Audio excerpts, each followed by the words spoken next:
Hi అండి. Hello. Welcome to my channel Pintu Chinnu channel. మనం ఈరోజు మాట్లాడుకోబోయేది కాకమ్మ కథలు ఇంటర్వ్యూది రీతు గురించి. రీతుది మొత్తం చెప్తాను. ఏమైంది ఇంటర్వ్యూ అనేది. ఆల్రెడీ తనుజాది చేశాను. వీడియో పెట్టాను చూడండి. డిస్క్రిప్షన్లో మళ్ళీ లింక్ ఇస్తాను చూడండి.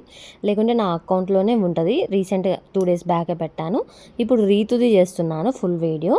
రీతు ఇంట్రడక్షన్ ఎలా జరుగుతుంది అంటే, అందరికీ ఇష్టమైంది స్వీట్, కానీ ఆ స్వీటునికే కూడా హీట్ ఎక్కించే రీతు చౌదరి అని వెల్కమ్ చేస్తుంది. తర్వాత ఫేమ్ గురించి మాట్లాడతారు. ఫేమ్ గురించి ఏమవుతుంది ఏంటి, రీతు ఏం చెప్తుంది అంటే, నాకు బిగ్ బాస్కి వెళ్ళడం మంచిగా జరిగింది. అంతకుముందు నేను షోస్ చేయడం జరిగింది, కానీ నేను నాలా ఎలా ఉంటాను అనేది ఓన్లీ షోస్ ఉన్న వాళ్ళ వరకే చూశారు. కానీ ఇప్పుడు అందరు ఆడియన్స్ కూడా చూసి ఆదరించారు. అది నాకు ప్లస్ అయింది. నా అల్లరిని చూశారు అని సిన్సియర్గా చెప్తుంటే నాకెందుకో తట్టుకోలేకపోతున్నా. నువ్వు కొంచెం డిఫరెంట్గా కనిపిస్తున్నావు అని తేజు అంటే, I just want A B professional, ఇలా మాత్రమే నవ్వగలను అని అంటది. రీతు నవ్వు ఎట్లుంటుంది, గట్టిగా డిఫరెంట్గా ఉంటుంది కదా, అలా అని అంటారనమాట. తర్వాత ప్రొఫెషన్ అంటే ఏంటిది అని తేజు అడుగుతుంది. ప్రొఫెషన్ అంటే అందరికీ తెలిసేలా నా గురించి అని, అందరి గురించి నాకు తెలుసు అని చెప్తుంది అనమాట. చెప్పినాక గాసిప్ చెప్పు ఏదైనా అంటే, నాకు నా ఎక్స్ నా బెస్ట్ ఫ్రెండ్తో డేటింగ్ అని చెప్తుంది అనమాట.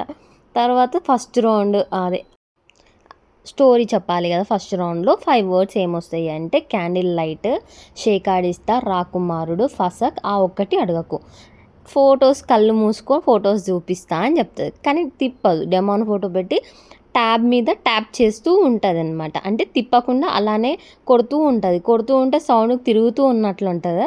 స్టాప్ అని చెప్తుంది. స్టాప్ అని చెప్పరికి డెమోన్ ఫోటో వస్తుంది. డెమోన్ ఫోటో రాగానే నవ్వుతారు గట్టిగా. తనుజ కూడా గట్టిగా నవ్వుతుంది, యాక్ట్ చేస్తుంది అనమాట. స్టోరీ బాగా చెప్తుంది రీతు, మంచిగా చెప్పింది. తర్వాత జ్యోతిష్యం, కాకమ్మ జ్యోతిష్యంలో పాస్ట్, ప్రజెంట్, ఫ్యూచర్ గురించి.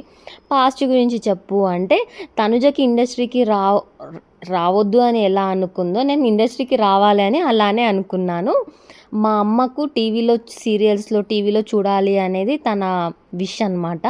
అందుకోసమని నేను రావాలనుకుంటున్నాను. నా ఏజ్లో చిన్న ఉన్నప్పుడు నేను టీవీలో అక్కడ యాడ్స్ వస్తుండే కదా, యాడ్స్లో చూసి నేను వెళ్ళేదాన్ని, యాక్ట్ చేద్దాము టీవీలో యాంకరింగ్ షోస్లో కానీ అన్నీ. కానీ చాలా వరకు నేను మోసపోయాను. ఫేస్బుక్లో కూడా ప్రాంప్ట్ వస్తుంది కదా, అలా చూసి వెళ్ళాను హైదరాబాద్కి. డబ్బులు ఇచ్చాను కానీ వాళ్ళు తీసుకోలేదు, మోసం చేశారు. మళ్ళీ రిటర్న్ నేను మా ఊరికి వచ్చేసాను. అంటే ఏ ఊరు మీది అంటే ఖమ్మము అని అంట.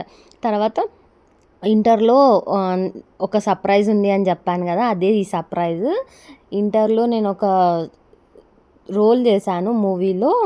హాస్టల్లో గ్రూప్ ఆఫ్ మెంబర్స్ అంటే, దాంట్లో నువ్వు హెబ్బా అనే హీరోయిన్ అంటే, తేజు ఉండి నేను నాన్న బాయ్ ఫ్రెండా అని అంటే, అవును. ఒక హాస్టల్ సీన్ ఉంటుంది కదా, ఆ హాస్టల్ సీన్లో గ్రూప్ ఆఫ్ గర్ల్స్లో నేను ఒక గర్ల్ని. ఫస్ట్ పేమెంట్ నాకు 2000 rupees వచ్చింది ఆ మూవీ నుంచి. తర్వాత దాన్ని చూసి నాకు కొంతమంది డబ్బింగ్ చెప్పడం అలవాటైంది. డబ్బింగ్ నుంచి యాక్ట్రెస్గా అవుతావా, సీరియల్ యాక్టర్గా అంటే అవుతాను అని. అలా నాకు 3 serialsలో ఛాన్స్ వచ్చింది. ఛాన్స్ రాగానే మా హైదరాబాద్కి వచ్చి షిఫ్ట్ అయ్యాను. కానీ నాకు సడన్గా ఏమీ లేకుండా పోయింది, నాకు యాక్టింగ్ రాదు కాబట్టి. నాకు అప్పుడు ఏం చేయాలో అర్థం కాక చాలా డైలమాలో పడ్డాను. నా ఫ్యామిలీ నా మీద ఆధారపడి వచ్చింది, ఇప్పుడు ఏం చేయలేకపోతున్నాను. మా నాన్న ఆ టైంలో ఎలా అంటే డయాబెటిక్స్, కొంచెము హెల్త్ ఇష్యూ ఉండే. ప్లస్ మా నాన్నకు సడన్గా ఒకరోజు స్ట్రోక్ వచ్చి చనిపోయాడు. ఫస్ట్ టైమే హార్ట్ స్ట్రోక్లోనే చనిపోయాడు. మా అమ్మది మా నాన్నది లవ్ మ్యారేజ్. మా నాన్న ఎంత ప్రేమగా చూసుకున్నాడంటే నన్ను, అంత ప్రేమగా చూసుకున్నారు. అలాంటి నాన్న ఇప్పుడు ఎవరికి దొరకరు. రీసెంట్గా మా నాన్న చనిపోయాడు అని చెప్తాను అనమాట. ఇది స్టోరీ. తర్వాత స్లిప్పులో ఏం రాద్దాం అనుకుంటున్నావు అంటే, అటాచ్మెంట్ అని అంటుంది. అటాచ్మెంట్ అంటే, నేను అందరికీ అటాచ్ కావాలి, నేను అందరితో ఉండాలి అని అనుకుంటా, కానీ అవతల వాళ్ళకు ఉండదు కదా, మోసం పోయాను అని అంటుంది. తర్వాత ఆ టైంలోనే మా నాన్న చనిపోయిన టైంలోనే నేను ఒక రిలేషన్షిప్లో ఉన్నా. తను చాలా టాక్సిక్ అని, చాలా టార్చర్ చేశాను, చాలా ఫేస్ చేశాను అని అంటే, ఇప్పుడు ఉందా అంటే లేదు అంటే, తను జోన్ ఆ ఎక్సే ఇప్పుడు ప్రజెంట్ బెస్ట్ ఫ్రెండ్ డేటింగ్ అని చెప్తే నవ్వుతారు. ఇంకా అయిపోయినాక ఫ్యూచర్ కాకమ్మలో ఏం చెప్తుంది అంటే, రీతు ఐడెంటిటీ, సినిమా అన్న మూవీస్లోనన్నా నీకు మంచి ఐడెంటిటీ వస్తుంది అన్నట్లు చెప్తా. తర్వాత ఆట ఆడుకుందాం రా షో అవుతుంది. ఆట ఆడుకున్నాంలో మీకు ఇట్లా కలర్స్ కానీ ఏదైనా ఒకటి సంబంధం లేకుండా చెప్పాలి అంటే ఫస్ట్ రౌండ్ టై అవుతుంది, సెకండ్ రౌండ్ రీతు విన్ అవుతుంది. ర్యాపిడ్ ఫైర్ యాక్టింగ్ కాకుండా నువ్వు ఏ దాని మీద వెళ్ళేదానివి అంటే హౌస్ వైఫ్గా అని అంటారు. ఒకరోజు టైం ట్రావెల్ చేయాలంటే ఎక్కడ వెళ్తావు అంటే చిన్నప్పుడు మా అమ్మమ్మ, మా నానమ్మ, మా నాన్న, మా అమ్మతో గడిపిన క్షణాలు మళ్ళీ వెళ్ళాలి అని అనుకుంటున్నా అని అంటుంది అనమాట. నువ్వు బాగా మాట్లాడే పదం ఎక్స్ట్రా అంటే ఏంటిదంటే ఎహపో అని బాగా వాడతాను నేను అని చెప్తుంది. నువ్వు హీరోయిన్గా యాక్ట్ చేస్తే ఏ హీరోతో చేస్తావు, డైరెక్టర్తో చేస్తావు, ఎలాంటి సాంగ్ కావాలంటే హీరోనేమో నాగ చైతన్య, డైరెక్టర్ ఏమో సుకుమార్ కాదు, సాంగ్ అయితే మంచి సాంగ్ ఉంటే చాలు అని అంటుంది. అప్పుడే తను చూడండి తెల్ల తెల్లని చీర అని సాంగ్ పాడుతూ ఉంటుంది, నవ్వుతారు.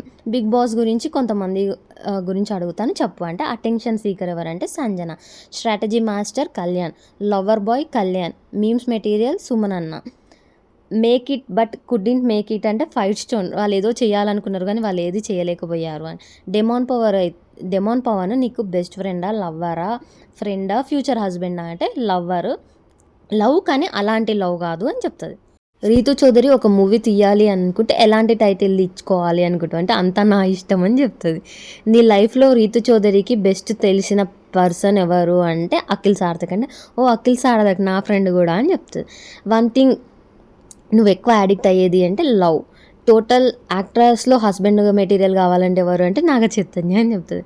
దిస్ ఆర్ దట్ అని ఇంకొక రౌండ్. మ్యారేజా కెరియర్ అంటే కెరియర్, హార్టా బ్రెయిన్ అంటే హార్ట్, స్మాల్ రోలా ఇండస్ట్రీలో బిగ్ రోలా అంటే స్మాల్ రోల్, మంచి రోల్ ఉంటే చాలు అని చెప్తుంది. డైలాగా డ్యాన్సా అంటే డైలాగ్ ఎలాగో మర్చిపోతా కదా నేను అంటే మేకప్ ఆ న్యాచురల్ అంటే న్యాచురల్, శారీసా స్కర్ట్సా అంటే శారీస్. ఇదండి ఫుల్ వీడియో రీతుది. ఫుల్ వీడియో స్టోరీ తప్ప నేను రెండిట్లో అన్నీ చెప్పాను. ఇది ప్లీజ్ లైక్ చేయండి, షేర్ చేయండి, కమెంట్ చేయండి, సబ్స్క్రైబ్ చేసుకోండి, ఛానల్ని లైక్ చేయండి, అంత రీచ్ అవుతుంది. మళ్ళీ మనకు రీసెంట్గా నాకు 1000 సబ్స్క్రైబర్స్ కూడా అయ్యారు. థ్యాంక్ యూ నన్ను సపోర్ట్ చేసినందుకు, ఇంత దూరం తీసుకొచ్చినందుకు thank you so much. Bye bye, see you on next video. Bye.